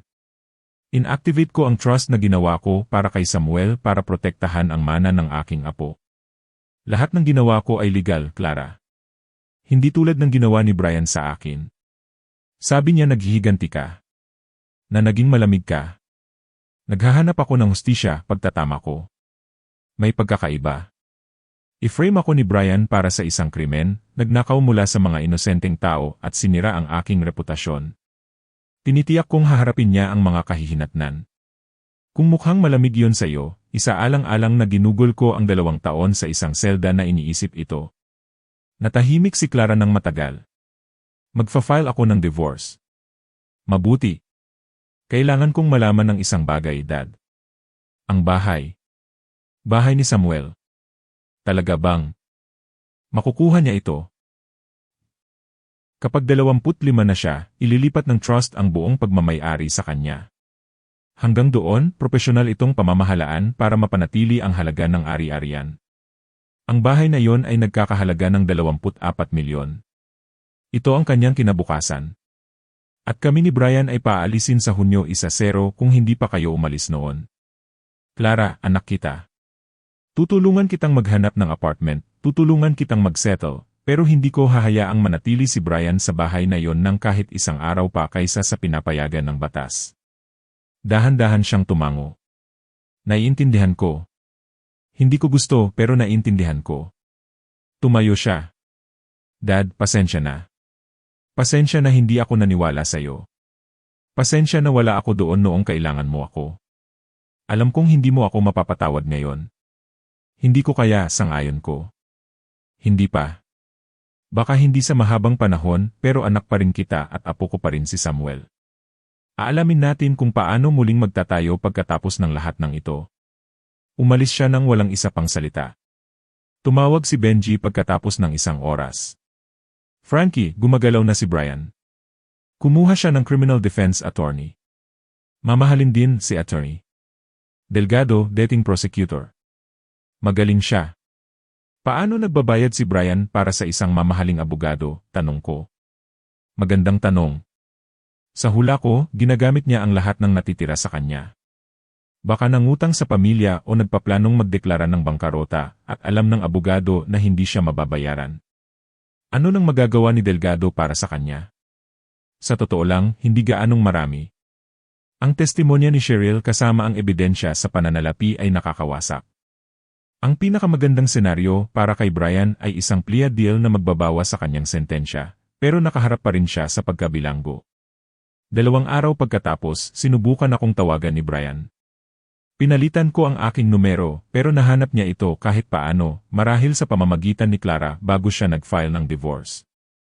Tumulog ang telepono ng 7 ng umaga. Sinagot ko, Frankie, pakiusap makinig ka. Binaba ko, tumawag siya ulit agad. Sa pagkakataong ito, hinayaan kong mapunta sa voicemail. Frankie, alam kong galit ka sa akin. Alam kong mali ang ginawa ko, pero pakiusap, dapat may paraan para ayusin ito. Ang bahay, sige, kunin mo na. Yung sa Ray. Makikipagtulungan ako sa kanila, pero hindi mo kailangang wasakin ako ng buo. Isipin mo si Samuel.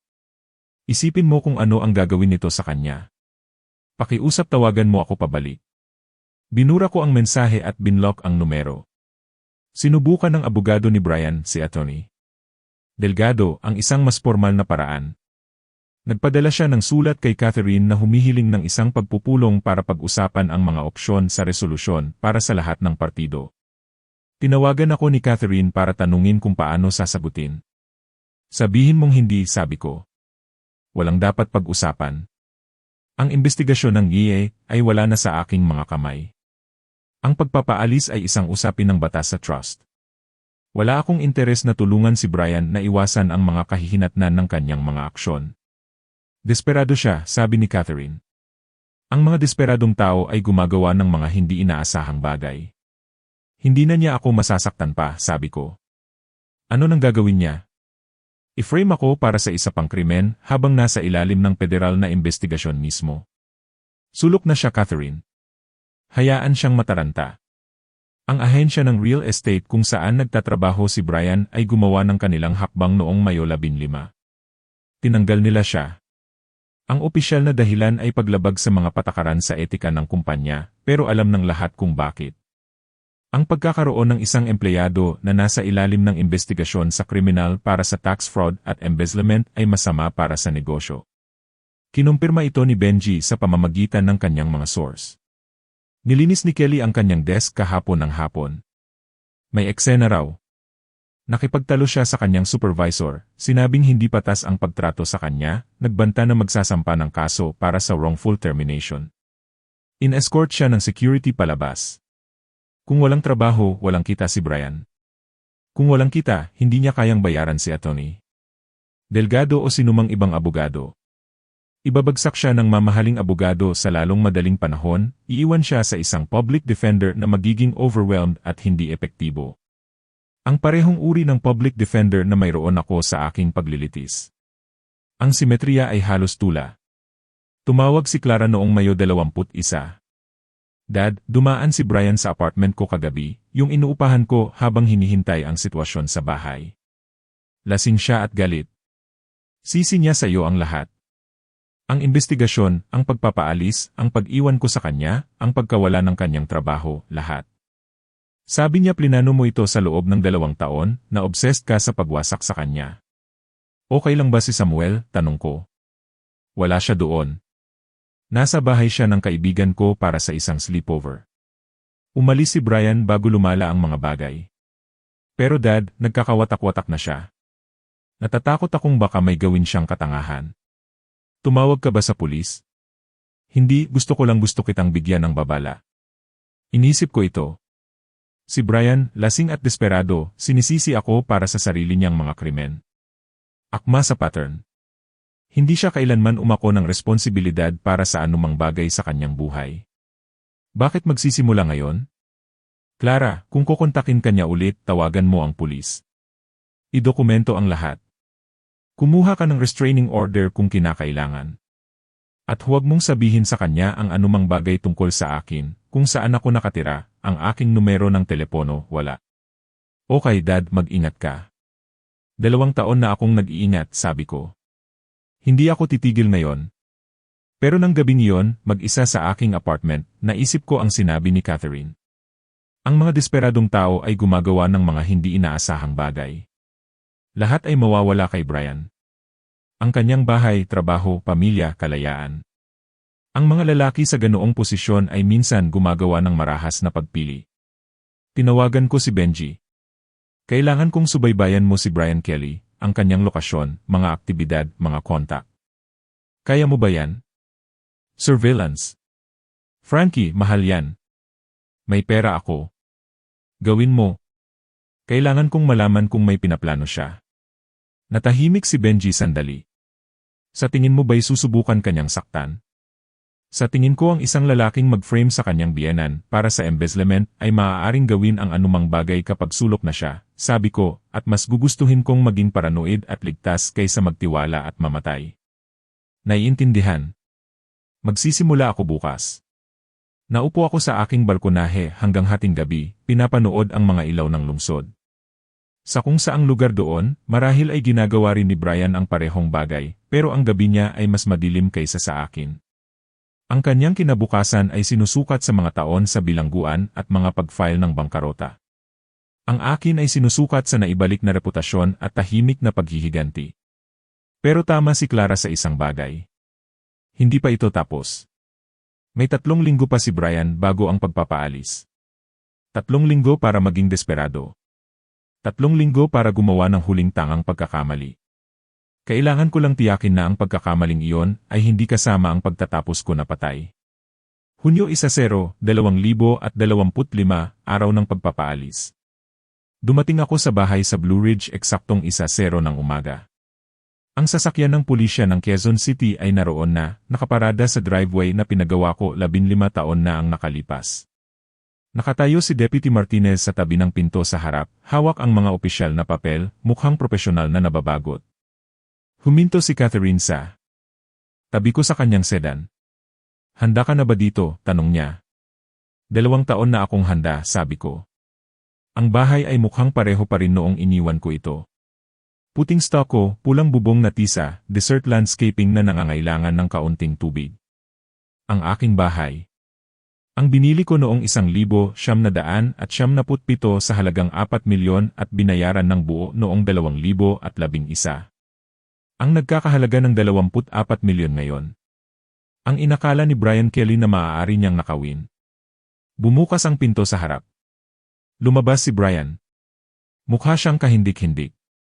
Hindi nag-ahit, gusot ang damit, namumula ang mga mata at mailap. Ang kumpiyansang real estate agent na tumestigo laban sa akin sa korte ay wala na. Ito ay isang sulok na hayop, desperado at mapanganib. Hindi mo maaaring gawin ito, sigaw niya bago pa man ako makababa ng sasakyan. Ito ang aking tahanan, tahanan ni Samuel. Ginagawa mong palaboy ang sarili mong apo. Ikaw na makasarili. Ginoong Kelly, pagputol ni Deputy Martinez. Kailangan kong umurong ka at hayaan akong ipaliwanag ang legal, wala akong pakialam sa legal, tumaas ang boses ni Brian. Ang buong bagay na ito ay paghihiganti ni Frankie. Plinano niya ito mula pa noong nasa bilangguan. Obsessed siya. Dahan-dahan akong naglakad papunta sa bahay, sinadya. Nanatili si Catherine ilang hakbang sa likuran ko, hawak ang briefcase. Nakita ako ni Brian na papalapit at nagbago ang kanyang mukha. Galit na may halong takot. Frankie, pakiusap. Nagbago ang kanyang tono, naging nagmamakaawa. Pakiusap, pwede tayong mag-ayos. Aalis ako. Sige, pero huwag mong gawin yung sagir. Huwag kang tumestigo laban sa akin.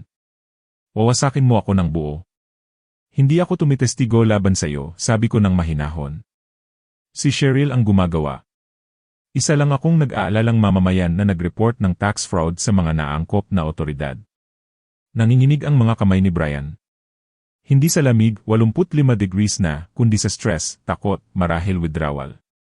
Plinano mo ito, bawat piraso nito. Ang trust, ang investigasyon, lahat. Ginugol mo ang 2 taon sa pagpaplano kung paano ako wawasakin. Sabi ko ng simple. Ginawa ko. Hindi yan hustisya. Paghihiganti yan. Brian, i-frame mo ako para sa embezzlement. Ninakaw mo ang 15 milyon mula sa mga inosenteng tao, at siniguradong mapunta ako sa bilangguan para dito. Tumestigo ka laban sa akin sa korte, nanirahan sa aking bahay, sinubukang nakawin ang aking ari-arian sa pamamagitan ng legal na manipulasyon, at ginamit ang aking apo bilang isang kalasag. Ngayon ay nahaharap ka sa mga kahihinatnan. Hindi yan paghihiganti. Accountability yan. Umalis si Deputy Martinez. Ginoong Kelly, mayroon akong eviction order na pinirmahan ni Judge Morrison. Kailangan mong umalis agad sa lugar. Maaari kang magdala ng mga personal na gamit, pero ang ari-arian ay babalik sa trust simula ngayon. Tiningnan ni Brian ang deputy, tapos sa akin, tapos kay Catherine. Ang kanyang mga mata ay desperado, naghahanap ng anumang anggulo, anumang pagtakas. Wala. Sinigurado ko iyon. Wala akong mapupuntahan, sabi ni Brian. Nabasag ang kanyang boses. Walang trabaho, walang pera, walang may 2 taon ka para maghanda para dito, sabi ko. Sinabi ko sa iyo sa mga tarangkahan ng bilangguan na darating ang pagpapaalis. Pinili mong gugulin ang oras na iyon sa pakikipaglaban sa halip na pagpaplano. Dahil mali ito, tumaas ulit ang boses ni Brian. Nagkamali ako. Sige, alam ko yon. Pero kinukuha mo ang lahat. Ang bahay, ang aking kalayaan, ang aking pamilya, lahat. Kinuha mo ang lahat mula sa akin muna, sabi ko ng mahina. Ang aking kalayaan, ang aking reputasyon, ang aking practice. 2 taon ng aking buhay. Ang pagkakaiba ay ginawa mo ito sa pamamagitan ng kasinungalingan at pandaraya. Ginagawa ko ito sa pamamagitan ng katotohanan at batas. Tinitigan ako ni Brian ng matagal. Tapos ay may nasira sa kanya. Bumagsak ang kanyang mga balikat. Kumulubot ang kanyang mukha. Lumuhod siya doon mismo sa sementadong driveway. Ang aking driveway. Pakiusap, bulong niya. Pakiusap, Frankie. Nagmamakaawa ako sa iyo. Huwag mong gawin ito. Gagawin ko ang lahat. Aaminin ko ang lahat. Itatama ko ito. Pakiusap lang, huwag mong kunin ang lahat. Tiningnan ko siya. Ang lalaking ito na napakakumpiyansa sa korte, napakagaling sa kanyang mga kasinungalingan, napakatiyak na nakalusot siya, ngayon ay nakaluhod sa semento, nagmamakaawa. Wala akong naramdamang awa, o kasiyahan man, talagang malamig na katiyakan lang na ito ay hustisya. Brian, ginugol ko ang 2 taon sa isang selda na iniisip ang sandaling ito, sabi ko. Bawat buwan na bumibisita ka, sinusubukang tiyakin na hindi kita pinaghihinalaan. Bawat buwan tinatanggihan ko, at umuwi kang nagtataka kung alam ko. Ginamit mo ang aking apo bilang isang hostage, naninirahan sa kanyang ari-arian ng trust habang i-frame ang kanyang lolo para sa mga krimen na ikaw ang gumawa. Ngayon makukuha ni Samuel ang bahay na ito kapag 25 na siya, tulad ng pinlano ko. Ginagarantiya ito ng trust. At ako? Halos hindi marinig ang boses ni Brian. Paano ako? Ikaw, huminto ako. Mayroon kang eksakto kung ano ang nararapat sa'yo. Wala. Lumapit si Deputy Martinez. Ginoong Kelly, kailangan mong tumayo at magsimulang kunin ang iyong mga gamit. Mayroon kang 2 oras para alisin ang mga personal na gamit. Pagkatapos niyan, papalitan ang mga kandado. Dahan-dahang tumayo si Brian, nanginginig ang mga binti. Tinignan niya ako sa huling pagkakataon, at nakita ko ito, ang sandaling tunay niyang naintindihan na natalo na siya, na lahat ng kanyang mga pakana, lahat ng kanyang manipulasyon, lahat ng kanyang mga kumpiyansang plano ay nagdala sa kanya dito. Pinaalis sa bahay na sinubukan niyang nakawin, nahaharap sa pagkabilanggo para sa tax fraud, inabandona ng kanyang asawa, walang trabaho, at bangkarota. Kinamumuhian kita, sabi niya ng mahina. Alam ko, sagot ko. Pero tumigil na akong mag-alala kung ano ang iniisip mo mga 23 buwan na ang nakalipas. Pumasok siya sa loob. Sa bukas na pinto, nakikita ko siyang bumagalaw, kumukuha ng mga damit, personal na gamit. Sinundan ni Deputy Martinez para mag-supervise. Nakatayo si Catherine sa tabi ko sa driveway. Ano nang pakiramdam? Tanong niya ng mahina. Mahusay, sabi ko. Parang pagsasara ng isang maayos na case file. 40 minuto pagkatapos, lumabas si Brian na may 2 maleta sa isang karton na kahon. Iyon lang ang kinuha niya mula sa bahay na tinirhan niya sa loob ng 5 taon. In-escort siya ni Deputy Martinez sa isang luma na Honda Civic na nakaparada sa kalye. Sasakyan ng isang kaibigan, marahil dahil ang IND ni Brian ay nareposes 2 linggo na ang nakalipas. Ikinarga ni Brian ang kanyang mga gamit sa trunk. Hindi na siya tumingin sa akin ulit, sumakay lang sa passenger seat at umalis.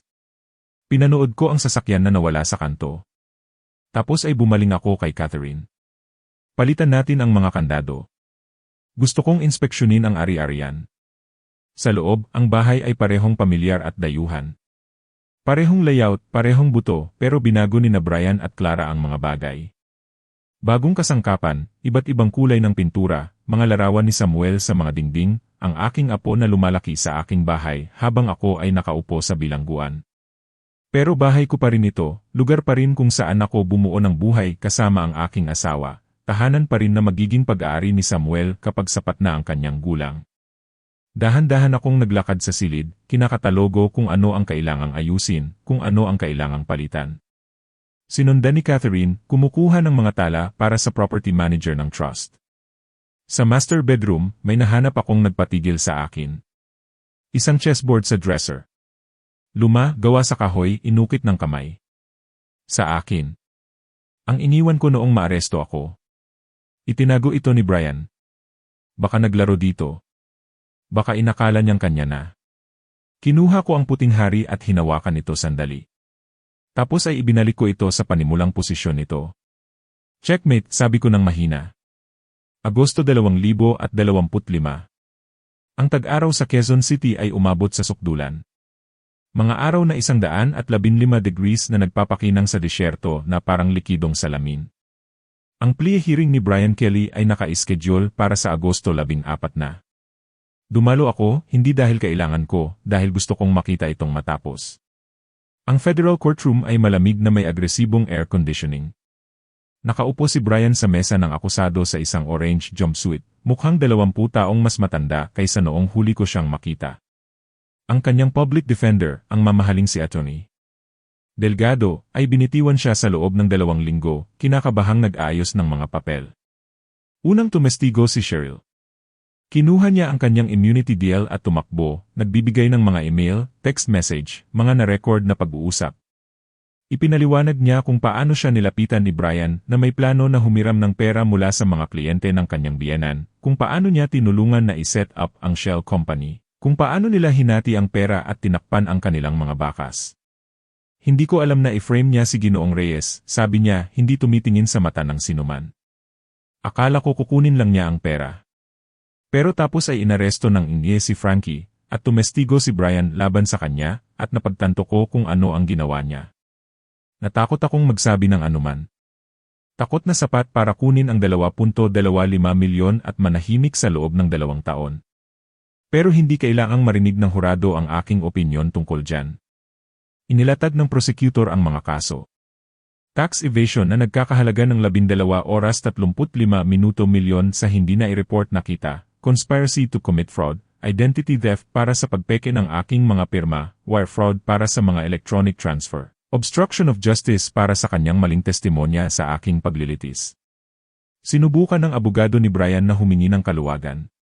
Your Honor, nawala na sa aking kliyente ang lahat. Ang kanyang trabaho, kasal, tahanan, reputasyon. Nagdurusa na siya sa mga kahihinatnan. Ang pagkabilanggo ay tila labis kung pinutol siya ni Judge Reeves, ang parehong hukom na nangasiwa sa aking apela. Counselor, ang iyong kliyente ay hindi lang gumawa ng tax fraud. Nag-frame siya ng isang inosenteng tao at hinayaan siyang gugulin ang 2 taon sa federal na bilangguan. Hindi lang iyon krimen sa pananalapi.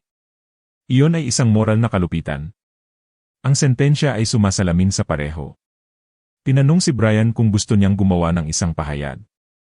Dahan-dahan siyang tumayo. Pasensya na, sabi niya, patag at patay ang boses. Gumawa ako ng mga teribleng pagpili. Sinaktan ko ang mga taong dapat kong protektahan. Karapat-dapat ako sa parusa. Gusto ko lang sabihin. Tumingin siya sa kung saan ako nakaupo sa gallery.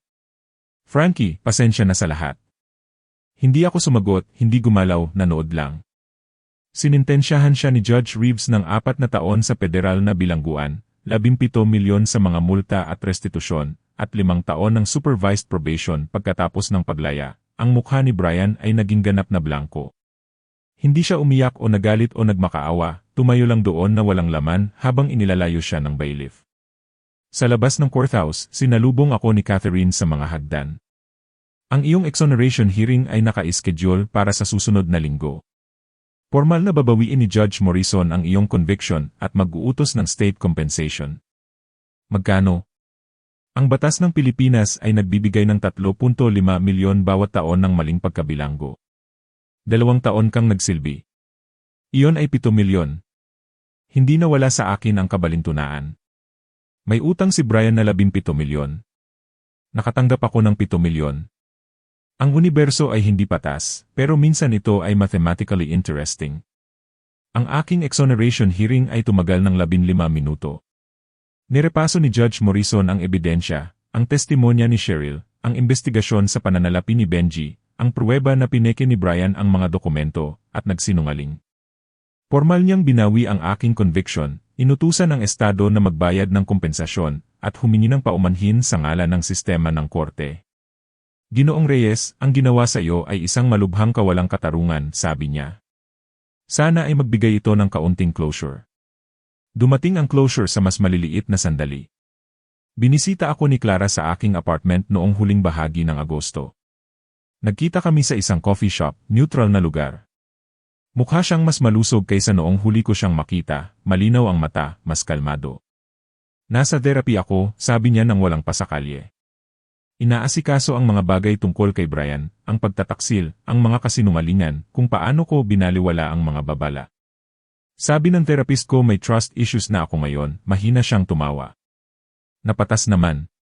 Kamusta si Samuel? Tanong ko, nalilito. Hindi niya talaga naintindihan kung bakit umalis si Papa o bakit kami lumipat sa bahay ni Lolo. Sinusubukan kong ipaliwanag ito sa paraang kayang iproseso ng isang 8 taong gulang. Huminto siya. Dad, alam kong hindi ako karapat-dapat sa kapatawaran. Alam kong mali ang pinili ko, pero gusto kong malaman mo na nagsusumikap akong maging mas mabuti para kay Samuel para sa sarili ko. Alam ko, sabi ko. At Clara, makakarating tayo doon. Matatagalan pero makakarating tayo doon. Anak pa rin kita. Umiyak siya noon. Hindi dramatikong pag-iyak, tahimik lang na luha ng ginhawa. Hindi kami nagyakapan o nagkaroon ng anumang movie moment. Umupo lang doon na umiinom ng kape habang nagpoproseso siya, pero simula na yon.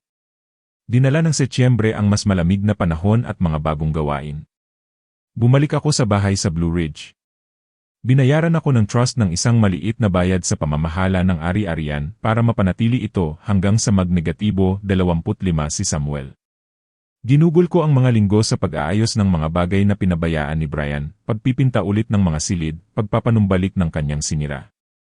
Sa sala, inayos ko ang aking lumang workbench para sa pag-aayos ng orasan, ang libangan na iniwan ko sa panahon ng stress ng pagpapatakbo ng aking practice. Bumili ako ng mga sirang vintage na orasan mula sa mga estate sale at ginugol ang mga tahimik na gabi sa pagbuhay sa kanila. Mayroong isang bagay na kasiya siya sa pagkuha ng mga sirang bagay at pagpapagana sa kanila muli. Bumisita si Samuel tuwing Sabado.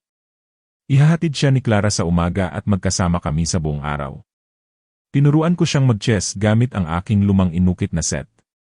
Matalas siya, nagtatanong ng magagandang tanong, nag-iisip ng 3 galaw ng maaga, kahit na 8 taong gulang pa lang. Lolo, bakit kakaiba ang galaw ng kabayo? Tanong niya sa aming 2 aralin. Dahil minsan ang pinakamagandang landas ay hindi diretsyo, sabi ko. Minsan kailangan mong mag-isip ng iba para manalo. Isinaalang-alang niya ito, tapos ay inilipat ang kanyang kabayo sa posisyon para i-fork ang aking hari at Thor. Ganyan? Umiti ako. Eksakto. Hindi ko muling sinimulan ang Reyes Tax Consultancy. Tapos na ang buhay na yon. Sa halip, naging consultant ako para sa Office of the Attorney General, na dalubhasa sa mga investigasyon sa pandaraya sa pananalapi, tinutulungan ang mga prosecutor na maunawaan ang mga komplikadong tax scheme, money laundering operation, mga pattern ng embezzlement. Lumalabas na ang 2 taon ng pag-aaral ng batas sa bilangguan ay naging mahalaga sa akin. Alam ko na kung paano mag-isip ang mga kriminal ngayon. Alam ko ang kanilang mga pattern, kanilang mga pagkakamali, kanilang mga kahinaan, at napakagaling ko sa pagtulong sa mga otoridad na mahuli sila. Sa isang Sabado ng gabi sa kalagitnaan ng Setyembre, naupo ako sa aking likod bahay, pinapanood ang paglubog ng araw na nagpinta ng kulay kahel at lila sa disyerto. Kadarating lang ni Samuel pagkatapos akong talunin sa chess sa unang pagkakataon. Isang malinis na tagumpay na hindi ko ipinaubaya sa kanya. Napanalunan niya ito. Nag-buzz ang aking telepono. Isang text mula kay Opisyal Reyes, ang gwardiya mula sa bilibid na tumulong sa akin na simulan ang lahat ng ito. Nakita ko ang sentensya ni Kelly sa balita. Binabati kita, Ginoong Reyes. Hustisya ang nananaig. Nag-text ako pabalik, salamat. Bisitahin mo ang Quezon City minsan. Ililibre kita ng tanghalian. Ibinaba ko ang telepono at inisip ang nakalipas na 2 taon. Ang pagpaplano, ang pasensya, ang metodikal na pagwasak sa buhay ni Brian Kelly. Ang ilang tao ay maaaring tawagin itong paghihiganti. Ang isang therapist ay marahil sasabihin na obsessed ako. Pero alam ko kung ano talaga ito. Mga kahihinatnan. Pinili ni Brian na i-frame ang isang inosenteng tao. Pinili kong tiyakin na babayaran niya ang pagpiling iyon. Lahat ng ginawa ko ay legal, dokumentado, at makatwiran. Ang hustisya, tulad ng chess, ay nangangailangan ng pasensya, diskarte, at ang kakayahang makita ang ilang galaw ng maaga.